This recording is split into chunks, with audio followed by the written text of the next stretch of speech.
Hello students, welcome to Dr. Shreya's Planet. This is my YouTube channel and here we'll explore the Shalakya series with all the amazing lectures. Plus we'll see how to score good in our prof exams and how to study in a smartest way. So हम लोग discuss कर रहे थे वर्तमगत रोग। वर्तमगत रोगों में हमने शुष्कार्श तक देख लिया था, साथ ही साथ हमने दो एक्स्ट्रा व्याधियां बहल वर्तम और लगन भी देख ली थी, जिनको हम किससे कोरिलेट करते हैं। चार व्याधियां ऐसी थी जिनको हम चेलेजियन से कोरिलेट करते हैं। और चेलेजियन क्या होता है? टार्सल सिस्ट से बोला जाता है, मेबोवियन सिस्ट बोला जाता है। It is chronic non specific inflammatory granuloma of the meibomian gland which is characterized by it is a painless smooth and round swelling, right. ये हमने देखा था और इसको कोरिलेट करते हैं हम किस किस चीज से? उत्संगिनी से, कुंभीक पीड़िका से, थर्ड वन इज बहल वर्तम से, और लास्ट लगन से कोरिलेट करते हैं चेलेजियन को, राइट। अब हमें देखना है अंजन नामिका।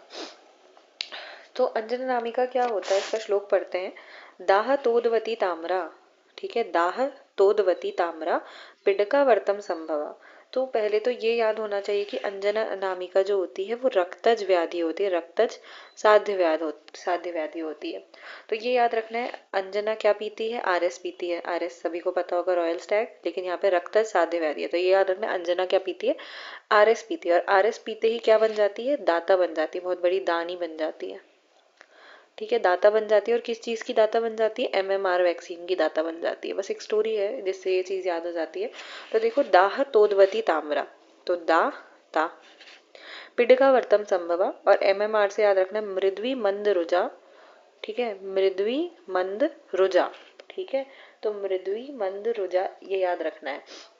सो दाह तोदवती ताम्रा पिडका वर्तम संभवम मृद्वी मंद रुजा सूक्ष्म गेया स अंजन नामिका। ये चीज याद रखने की, वर्तम प्रदेश में ताम्र वर्ण की स्पर्श में मृदु छोटी पिडका हो जाती है, जिसमें दाह तोद और अल्प पीड़ा होती है, और ये क्या होती है? रक्तज साध्य व्याधि है, ठीक है। तो अनामिका क्या करती है? आरस पीती है और दाता बन जाती है। तो दाह तोदवती ताम्रा पिडगा वर्तम संभवा मृद्वी मंद रुजा सूक्ष्म गेया संजन अनामिका। और इसको मॉडर्न में हम कोरिलेट करते हैं स्टाई से। इससे कोरिलेट किया जाता है स्टाई से। अब अंजना, अंजना का भेद सबको पता चल गया था, राइट। तो इसमें कौन सी व्याधि कौन सी चिकित्सा की जाती है? इसमें भेदन चिकित्सा की जाती है। तो इसकी चिकित्सा देखते हैं आगे। थोड़ा सा ये देख लो कि आचार्य वाग्भट ने इसके लिए क्या बोला है। तो उन्होंने बोला रक्त के कारण ताम्र वर्ण की पिडका, तो उन्होंने ताम्र वर्ण की बोला। पलक के बीच में या किनारे पर होती है, यह कंडू जलन पीड़ा करने वाली स्थिर और मूंग के प्रमाण की, तो देखो मुद्ग मात्र, ठीक है, मूंग के प्रमाण की होती है, इसे क्या बोला जाता है? अंजन नामिका बोला जाता है। इसकी चिकित्सा क्या करते हैं? इसकी चिकित्सा में स्वेदित कर भेदन करके पूय निकाल देंगे। तो इसमें क्या किया जाता है? इसमें भेदन करा जाता है, ठीक है, इसमें भेदन करके पूय निकाल देंगे। तत्पश्चात मनशिला, इलायची, तगर, सेंधव लवण और शहद से क्या करना है? इसमें प्रतिसारण करना है। सबसे पहले तो हमने देखा इसमें क्या करना है, इसमें भेदन करना है। दूसरा इसमें क्या करना है? इसमें मनशिला, इलायची, तगर, सेंधव, इन सब चीजों का क्या करना है? प्रतिसारण करना है। तो देखो, ये चीज हमने देख ली। फिर आते हैं अंजन नामिका स्वयं भिन्न ना हुई, तो इसमें शस्त्र कर्म का ज्ञाता वैद्य उसका भेदन करे और रसांजन तथा मधु का प्रतिसारण दीपशिखा से उत्पन्न उष्ण अंजन को लगाया जाता है। और मॉडर्न में इसे स्टाई से कोरिलेट करते हैं। तो हमने यहाँ पे क्या क्या देखा? अंजना क्या करती है? आरएस पीती है, रक्त साध्य व्याधि है, ठीक है। और आरएस पीने के बाद वो कैसी बन जाती है? दाता बन जाती है, दाह तोदवती ताम्रा, ठीक है, पिडका वर्तम संभव। और किसकी दाता बन जाती है? एमएमआर वैक्सीन देती है वो। तो मृद्वी मंद रुजा, ठीक है, सूक्ष्म गेया संजय नामिका। फिर आचार्य वाग्भट ने इसको क्या बोला है? मुद्ग मात्र, ठीक है, मुद्ग के प्रमाण की बताया। ऐसे ही हमने पढ़ा था मुद्गोपमा, कहाँ पढ़ा था? याद आ रहा है? मुद्गोपमा ये हमने पढ़ा था पोथकी में। पोथकी में क्या था? ताम्रा, तन्वी, दाह, शूलोपन्ना, वहां भी ऐसी कुछ आ रहा था। और पोथकी भी क्या होता है? रक्त साध्य व्याधि होती है ना। पोथ की भी क्या होती है? रक्त साध्य व्याधि होती है। पोथ की कहाँ का रोग है? संधिगत रोग है। वहां भी हमने क्या पढ़ा था? मुदगोपम, आचार्य वाग्भट ने बताया था। ऐसे ही जो अंजन नामिका होता है उसमें भी क्या होता है, मुद्ग मात्र असृजा ऐसे करके बताया है, मूंग के प्रमाण की जो पिड़का होती है वो बनती है, इसमें ऐसे आचार्य वाग्भट ने बोला है। अब मॉडर्न में इसको स्टाई से कोरिलेट करते हैं तो इसकी डेफिनेशन आती है, it is acute suppurative inflammation of the follicle, reminded follicle बोला है, ऑफ एन आईलैश और एसोसिएटेड ग्लैंड ऑफ जीस और मोल। तो चैलेजियन में हमने देखा था, चैलेजियन में क्या हो रहा है, वहां पे स्वेलिंग आ रही है मेबोबियन ग्लैंड में, मेबोबियन ग्लैंड का इन्फ्लेमेशन हो रहा है। लेकिन यहाँ पर क्या है, यहाँ पर ग्लैंड ऑफ जीस और मोल इन्वॉल्व है, मेबोबियन ग्लैंड नहीं है, ग्लैंड ऑफ जीस और मोल इन्वॉल्व है और आईलैश का फॉलिकल इन्वॉल्व है। इसको और क्या बोला जाता है, इसको एक्सटर्नल होर्डियोलम भी बोला जाता है। ठीक है, एटियोलॉजी अगर हम इसकी देखें तो it is cause by staphylococcus aureus. किसकी वजह से होता है, स्टेफ ऑरियस इसका कॉजेटिव ऑर्गेनिज्म है। जहां आपको कॉजेटिव ऑर्गेनिज्म नहीं पता है वहां आप स्टेफ ऑरियस लिख दो भाई। ज्यादातर चीजों का जो रीजन है, ज्यादातर डिजीजेस का आई में, वो स्टेफ ऑरियस है। It is common in children, बच्चों में ज्यादा होता है, यंग अडल्ट में ज्यादा होता है। Eye strain due to muscle imbalance, muscle imbalance में की वजह से, आई स्ट्रेनिंग करने की वजह से ये देखा जाता है। रिफ्रैक्टिव एरर, क्रॉनिक ब्लेफराइटिस है तो ब्लेफराइटिस मैंने बताया था, it is inflammation of the lid margin, उसकी वजह से diabetes mellitus, refractive errors are usually associated with recurrent stye. ठीक है, इनके साथ साथ रिकरेंट स्टाई होता रहता है। Habitual rubbing of eyes, metabolic factors, excessive intake of alcohol, carbohydrates, ये सारे डिस्पोजिंग प्री डिस्पोजिंग फैक्टर्स की तरह काम करते हैं टू कॉज स्टाई। ठीक है, अब इसमें सिम्टम्स क्या आते हैं, तो स्टाई में सिम्टम्स क्या क्या देखने के लिए मिलते हैं, देखो, acute pain, swelling of the lid margin. ठीक है, लिड मार्जिन में क्या मिलेगा, पेन एंड स्वेलिंग देखने के लिए मिलेगी। माइल्ड लैक्रिमेशन देखने के लिए मिलेगा। थर्ड इज फोटोफोबिया देखने के लिए मिलेगा,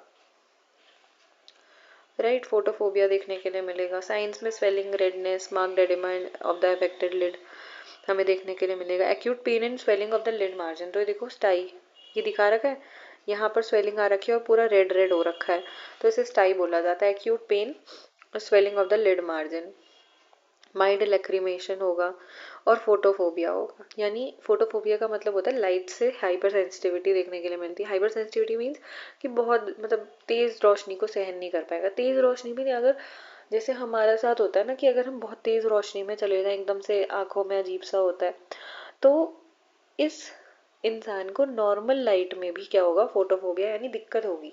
ठीक है, सेंसिटिविटी टू द लाइट, जिसे क्या कहा जाता है, फोटोफोबिया कहा जाता है, वो देखने के लिए इसमें मिलेगा। ठीक है, तो ये चीज होती है। और साइंस में हमें क्या मिलेंगे, साइंस में हमें देखने के लिए मिलेगा swelling, redness and marked oedema of the affected lid, marked tenderness, वहां पे छूने पे पेन होगा, और finally a white pus point become visible. और क्या मिलेगा, एक वाइट पस पॉइंट देखने के लिए मिलेगा on the lid margin in relation to the affected cilia. अब इसमें ट्रीटमेंट क्या करते हैं, इसमें ट्रीटमेंट में हॉट फर्मेंटेशन किया जाता है 3 से 4 बार दिन में, एंटीबायोटिक आई ड्रॉप्स यूज करे जाते हैं, बेसिक ट्रीटमेंट है, नॉर्मल ट्रीटमेंट है। Analgesics, anti inflammatory drugs use की जाती हैं to control pain and inflammation. Evacuation of pus, अगर पस वहाँ पे फिल्ड है तो उसको निकाला जाता है, और by pulling the involved eyelash on a horizontal incision. ठीक है, करेक्शन ऑफ रिफ्रैक्टिव एरर्स, अगर रिफ्रैक्टिव एरर्स हैं, बिकॉज एटियोलॉजी में हमने ये भी देखा था कि अगर रिफ्रैक्टिव एरर्स है, मसल इम्बैलेंस है, तो उसको ट्रीट करना भी बहुत ज़रूरी हो जाता है।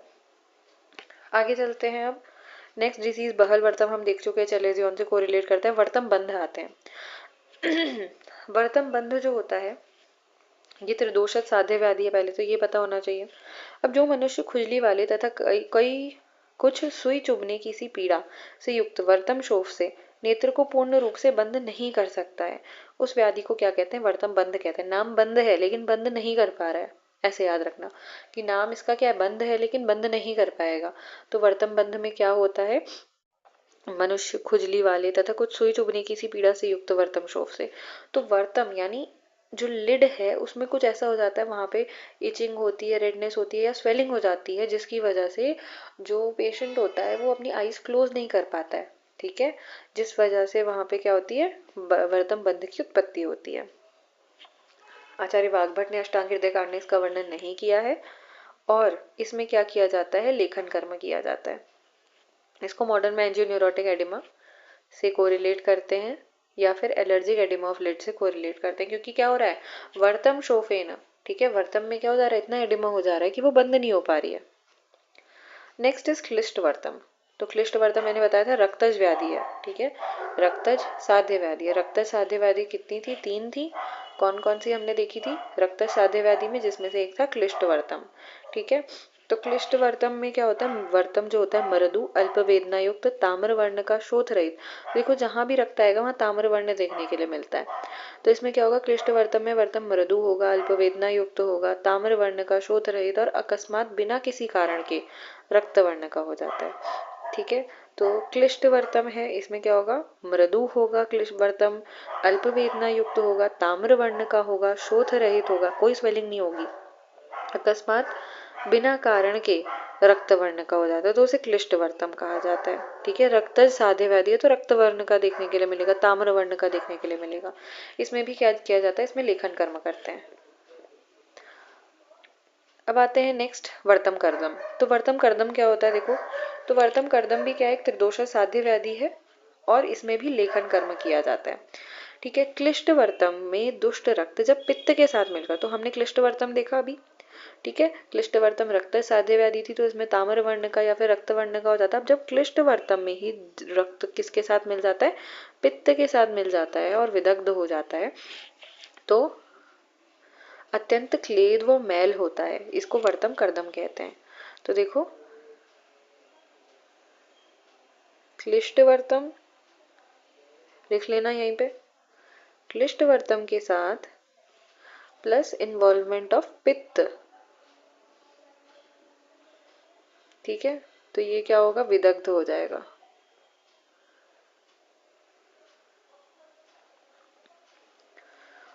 और वर्तम में क्या करेगा, क्लेद और मैल को उत्पन्न करता है, इसको वर्तम कर्दम कहते हैं। कर्दम मीन्स मैल है ना, क्लेद, तो क्लेद और मैल को उत्पन्न करता है क्योंकि पित्त के साथ मिल गया, पित्त विदग्ध हो गया। फिर इसमें लेखन कर्म किया जाता है, इसको देखो म्यूकोपुरुलेंट कंजक्टिवाइटिस से कोरिलेट किया जाता है। नेक्स्ट इज श्याव वर्तम। तो श्याव वर्ण का इसमें बताया गया है कि जिसमें वर्तम बाहर या अंदर से श्याव वर्ण का हो जाए, तो उसमें शोथ वेदना दाह कंडु क्लेद उत्पन्न हो जाए, उसे क्या कहा जाता है, श्याव वर्तम कहते हैं। ये क्या है, एक त्रिदोषल साध्य व्याधि होती है। फिर रक्त धातु की विकृति से जो पलक श्याव वर्ण पीड़ा युक्त क्लेद और शोफ से युक्त हो उसे श्यावर्तम कहते हैं। ये हमने देख लिया, चिकित्सा इसमें भी लेखन कर्म किया जाता है। इसको हम कंडीशन से रिलेट करते हैं, inflammatory condition of the lids, तो ब्लेफराइटिस से इसको कोरिलेट किया जाता है, जिसमें जो वर्तम है अगर वो ब्लैकिश कलर का हो गया है तो उसे हम क्या बोलेंगे, श्यावर्तम बोलेंगे। Next is क्लिन्नवर्तम। क्लिन्नवर्तम और प्रक्लिन्नवर्तम इंपॉर्टेंट है ये दोनों, ठीक है। क्यों, क्योंकि ये दोनों क्या है, अशस्त्रकृत साध्य, ठीक है। अशस्त्रकृत मीन्स उसमें कोई शस्त्र कर्म का प्रयोग नहीं होगा, जैसे अभी हम देख रहे थे इसमें लेखन प्रयोग है, इसमें भेदन प्रयोग है, तो इसमें शस्त्र कर्म का कोई प्रयोग नहीं है, इसमें सिंपल और सिंपल औषधियों का प्रयोग करके इसको ट्रीट किया जाता है। तो क्लिन्नवर्तम क्या है, अरुजम बाह्यतः शूनम अंतः क्लिन्नम सर्वत्यपि, ठीक है। तो इसमें वर्तम का बाह्य भाग क्या होगा, वेदना रहित, बाहर से तो क्या होगा, कोई पेन नहीं होगा और शोथ युक्त, ठीक है।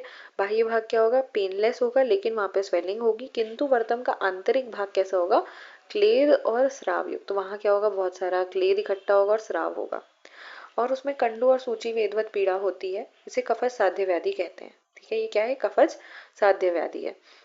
और अष्टांग हृदय कारण ने इसका वर्णन नहीं किया। अब देखो चिकित्सा में कोई भी शस्त्र कर्म नहीं आएगा, स्नेहन स्वेदन विरेचन, फिर इसके बजाय सेक आश्चोदन अंजन नस्य धूमपान, ठीक है, तो ये चीजें आ गई। फिर देखो आंवले के पत्ते तथा फल को ताम्र पात्र में रखकर, तो देखो आंवले के पत्ते लेने और फल लेना है, आंवले के पत्ते और फल को ताम्र पात्र में रखकर अंजन के रूप में आंखों में प्रयुक्त करें। बांस की जड़ को ताम्र पात्र में रखकर रस क्रिया करके वर्ती बनाकर आंखों में अंजन लगाना चाहिए। आधुनिक मत से इसे क्या बोला जाता है, सिंपल एलर्जिक कंजक्टिवाइटिस इसे बोला जाता है, ठीक है। सिंपल एलर्जिक कंजक्टिवाइटिस इसे बोला जाता है, किसको, जो हमने अभी देखा क्लिन्नवर्तम, ठीक है। नेक्स्ट आते हैं अक्लिन्नवर्तम। तो ये लाइन बहुत इंपॉर्टेंट है, ये पूछी जाती है, यस्य धौतानी धौतानी संबाध्यते पुनः पुनः, कि बार बार धोने पर भी ऐसा लगता है कि गंदगी है और चिपक जाती हैं आईलैशेस आईलिड्स। तो जिसे बार बार धोने पर भी पलक चिपक जाती है तथा पाक न हो उसे अक्लिन्नवर्तम कहते हैं। तो क्या हो रहा है, यस्य धौतानि धौतानि संबाध्यते पुनः पुनः, कि बार बार धोने पर भी जो पलकें हैं वो आपस में क्या हो जाती हैं, चिपक जाती हैं, न उनमें पाक होता है और उनमें पाक नहीं होता है, उसे क्लिन्नवर्तम कहते हैं। ठीक है, ये क्या होती है, सन्निपात साध्य व्याधि है। तो अक्लिन्नवर्तम क्या होती है, सन्निपातज व्याधि है, जबकि प्रक्लिन्नवर्तम एक कफज व्याधि है। फिर इसकी चिकित्सा, इसमें भी कोई शस्त्र कर्म नहीं है। तो देखो, समुद्र फेन, सेंधव, शंख भस्म, इन सब के चूर्ण को लेकर अंजन के रूप में आंख में प्रयुक्त करना है। ठीक है, और नेत्र जाड्य कंडु अक्लिन्न वर्तम को शीघ्र ही नष्ट कर देता है ये अंजन। दोषानुसार प्रक्लिन्न वर्तम में प्रयुक्त करें। फिर तुथ रसांजन काजल को ताम्र के पात्र में और गुलाब जल या साधारण जल से घिसकर सुखाकर घृत से युक्त करके अंजन के रूप में इसको लगाना चाहिए। इसको क्या कहते हैं, इसको क्रॉनिक बैक्टीरियल कंजक्टिवाइटिस बोला जाता है। नेक्स्ट आता है पिल्ल रोग। तो आचार्य विदेह एवं डल्हण के अनुसार अपरिक्लिन्न को पिल्ल संज्ञा दी गई है। वाग्भट ने सर्वक्षी रोग प्रतिषेध अध्याय में पिल्ल रोग का वर्णन किया है। तो क्या बोला है, पिल्ल रोग, आचार्य विदेह और डल्हण ने इसको पिल्ल संज्ञा दी है। पिल्ल रोग की गणना तो इसको रीड कर लेना, कुछ इंपॉर्टेंट नहीं है, कभी नहीं पूछा जाता है। ठीक है, नेक्स्ट वातथ वर्तम हम नेक्स्ट क्लास में देखेंगे। अभी एक क्विक रिवीजन कर लेते हैं जो हमने अभी पढ़ा। क्या क्या डिजीज पढ़ी हमने हमने अंजन नामिका से स्टार्ट किया। तो अंजन नामिका मैंने बताया रक्त साध्य व्याधि, अंजना आरएसपी के दाता बन जाती है, दाहत उदवती ताम्रा। ठीक है, वर्तम संभवा, और किसकी दाता बन जाती है, एमएमआर वैक्सीन की, तो मृद्वी मंद रुजा। ठीक है, सूक्ष्म गेया अंजन नामिका आरएस पीती है। और इसमें क्या किया जाता है, ये एक रक्तज व्याधि है और साथ ही साथ इसमें क्या किया जाता है, भेदन किया जाता है। भेदन के साथ साथ प्रतिसारण भी हम कर सकते हैं। स्टाई से इसको कोरिलेट किया जाता है। Stye is an acute suppurative inflammation of the follicle of an eyelash which is associated और एन आईलैश और एसोसिएटेड ग्लैंड ऑफ जीस और मोल। तो आईलैश के फॉलिकल का अगर इन्फ्लेमेशन हो रहा है या फिर ग्लैंड ऑफ जीस और मोल का इन्फ्लेमेशन हो रहा है, स्टेफ ऑरियस की वजह से होता है। इसके बहुत सारे कॉजेज हैं, जैसे कि रिफ्रैक्टिव एरर्स, क्रॉनिक ब्लेफराइटिस, इसके साथ एसोसिएटेड डायबिटीज मेलाइटिस मिल सकता है, हैबिचुअल रबिंग ऑफ आइज, कुछ मेटाबॉलिक फैक्टर्स। अब इसमें सिम्टम्स क्या देखने के लिए मिलते हैं, सीवियर ऑक्यूलर पेन मिलेगा, फोटोफोबिया देखने के लिए मिलेगा, light sensitivity from normal levels of light, mild lacrimation, science में स्वेलिंग, रेडनेस, टेंडरनेस, वाइट पस, ये सब चीज़ें देखने के लिए मिलेंगी। ट्रीटमेंट में इसमें क्या करते हैं, हॉट फर्मेंटेशन करते हैं, एंटीबायोटिक्स यूज़ करते हैं आई ड्रॉप्स के फॉर्म में, analgesics, anti inflammatory drugs use की जाती हैं ओरली, और इसको ड्रॉप्स के फॉर्म में भी दिया जा सकता है। इवैक्यूएशन करते हैं पस अगर इकट्ठा हो गया है वहाँ पे, और इसमें रिफ्रैक्टिव एरर्स अगर हैं तो उनको करेक्ट करते हैं। बहल वर्तम हम देख चुके थे पहले। वर्तम बंध हमने देखा कि जो वर्तम है वो उसमें शोफ इतना हो जाता है कि वो बंद नहीं हो पाते हैं।